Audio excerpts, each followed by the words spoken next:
नमस्कार प्यारे बच्चों, आज की डिजिटल क्लास में मैं निमिषा आप सबका स्वागत करती हूँ। आज के वीडियो में हम सीखेंगे हिंदी कक्षा 8 का पाठ नंबर 7 था सोच अपनी अपनी उसकी भाषा सज्जता। भाषा सज्जता यानी हिंदी भाषा का व्याकरण, हिंदी भाषा का ग्रामर। तो आज का हमारा टॉपिक है अव्यय। अव्यय यानी ऐसे शब्द जो लिंग, वचन या काल के बदलने पर उस शब्द में परिवर्तन नहीं होता। निम्नलिखित वाक्यों को पढ़िए और समझिए। निधि बहुत काम करती है, रुद्र बहुत हंसता है, दिव्येश और चिराग बहुत घूमते हैं, जूही और रिया ने बहुत खरीदारी की, मुझे आज बहुत खुशी है, कल सविता बहुत हंसी थी। तो बच्चों यहाँ पर करती थी वो क्या हुआ, एक क्रिया हुई। हंसना है वो भी एक क्रिया है, घूमना है वो भी क्रिया है। तो ये सब क्रियाएं होती है। उसमें जो ये बहुत बहुत बहुत है तो ये क्रिया है वो यहाँ नाम के हिसाब से बदलती है। जैसे रमेश है तो बहुत काम करता है आता है, पर निधि है तो करती है। पर ये बहुत सब शब्द है वो सभी वाक्यों में एक समान ही लिखा गया है, इसलिए ये है लिंग, वचन या काल जो भी बदलते हैं फिर भी ये शब्द नहीं बदलते। तो इन शब्दों को हम है वो अव्यय कहते हैं। ऊपर दिए गए वाक्य पढ़ने से पता चलता है कि रेखांकित शब्द बहुत में कोई परिवर्तन नहीं हुआ। लिंग, वचन, काल बदलने पर भी उस शब्द में कोई परिवर्तन नहीं हुआ। तो लिंग यानी स्त्रीलिंग में जो है वो और पुल्लिंग में जो है शब्द बहुत, उसमें दोनों में कोई फर्क नहीं पड़ा। रुद्र के लिए भी बहुत है और निधि के लिए भी बहुत शब्द प्रयोग्य है। फिर वचन, एक वचन हो या बहुवचन हो, उसमें भी इन शब्दों का कोई बदलता नहीं। और काल हो, वर्तमान काल, भूतकाल या भविष्य काल, तो उसमें भी बहुत शब्द है, उसमें परिवर्तन नहीं होता। और ऐसे कई शब्द है जिसमें परिवर्तन नहीं होते, उन शब्दों को हम है वो अव्यय कहते हैं। फिर आगे है जिन पदों के रूप लिंग, वचन, काल या कारक के कारण नहीं बदलते उसे, अर्थात जो सदैव एक से बने रहते हैं उसे अव्यय, जिन्हें व्यय न हो अर्थात विकार या परिवर्तन न हो उसे अविकारी पद कहा जाता है। अव्यय यानी अविकारी पद जिसमें कोई विकार ना हो, कोई परिवर्तन ना हो। तो ऐसे अव्यय है जैसे बहुत, फिर और, तथा, अथवा, या, वाह, अहा, कल, अधिक, धीरे धीरे, ऊपर, ऐसे शब्द है अव्यय जिसमें हम कोई भी लिंग, वचन या काल में बोले तो वो शब्द वैसे ही लिखे जाते हैं। आगे है निम्नलिखित वाक्यों को पढ़िए और उनमें प्रयुक्त गाढ़े शब्दों पर ध्यान दीजिए। तो जैसे लड़का, एक लड़का धीरे धीरे चल रहा है, एक लड़की धीरे धीरे चल रही है, कुछ लड़के धीरे धीरे चल रहे हैं, बहुत सी लड़कियां धीरे धीरे चल रही है, मैं धीरे धीरे चल रहा हूँ, हम धीरे धीरे चलेंगे।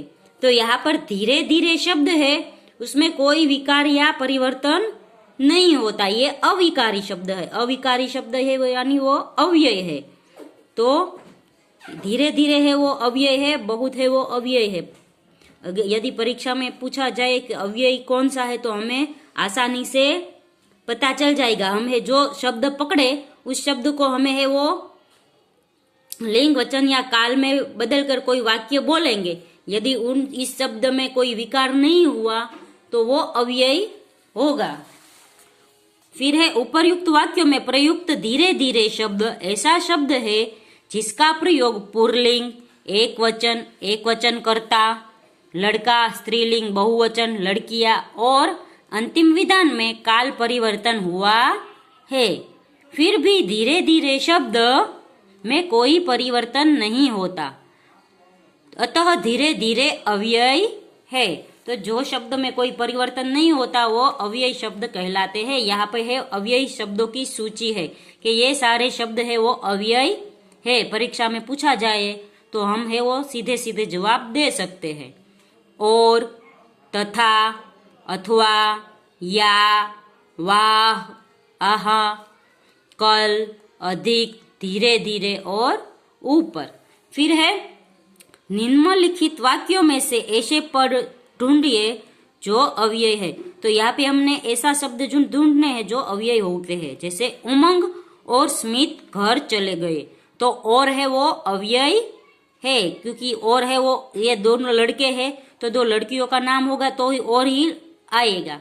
फिर है तुम्हें अपने जन्मदिन पर कैमरा चाहिए या मोबाइल फोन, तो या है वो अव्यय है। या है वो सभी वाक्यों में आता है पर उसका कोई परिवर्तन नहीं होता, वो विकार नहीं होता, इसलिए वो अव्यय है। फिर है वाह, क्या कैच की लिया है, तो वाह है वो भी एक अव्यय है। तो वाह है उसके बाद में हम कोई भी वाक्य बोले, एक वचन, बहुवचन, स्त्रीलिंग वाला, पुल्लिंग वाला या कोई भी काल वाला वाक्य बोले तो उसमें कोई फर्क नहीं पड़ता, यानी वाह है वो एक प्रकार का अव्यय हुआ। फिर है दुर्योधन तथा कर्ण में गहरी मित्रता थी, तो तथा है दुर्योधन तथा એટલે કે दुर्योधन અને कर्ण બંનેમાં गहरी मित्रता હતી, तो तथा है वो अव्यय है, क्योंकि तथा है वो हम सभी शब्दों में लगाए तो उसका अव्यय नहीं होगा, विकार नहीं होगा, इसलिए उसे अव्यय कहेंगे। फिर है वह तेज दौड़ा, तो वह है वो तेज दौड़ा, तो कौन तेज दौड़ा, तो कहेंगे कि वह तेज दौड़ा। तो इसमें तेज है वो अव्यय हुआ, क्योंकि मैं तेज दौड़ रही हूं, हम तेज दौड़ रहे हैं, राधा तेज दौड़ रही है, मयंक तेज दौड़ रहा है, सब कल तेज दौड़ेंगे।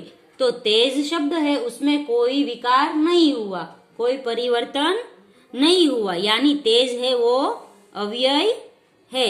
तो परीक्षा में अभी हमें पूछा जाए कि निम्नलिखित वाक्य में से अव्यय अलग करे तो हम है वो जल्दी से अव्यय पहचान लेंगे, क्योंकि कोई भी एक शब्द पकड़कर आपको है वो वाक्य बनाना है और वो शब्द का विकार नहीं होगा, परिवर्तन नहीं होगा, तो वो शब्द अव्यय कहलाएगा।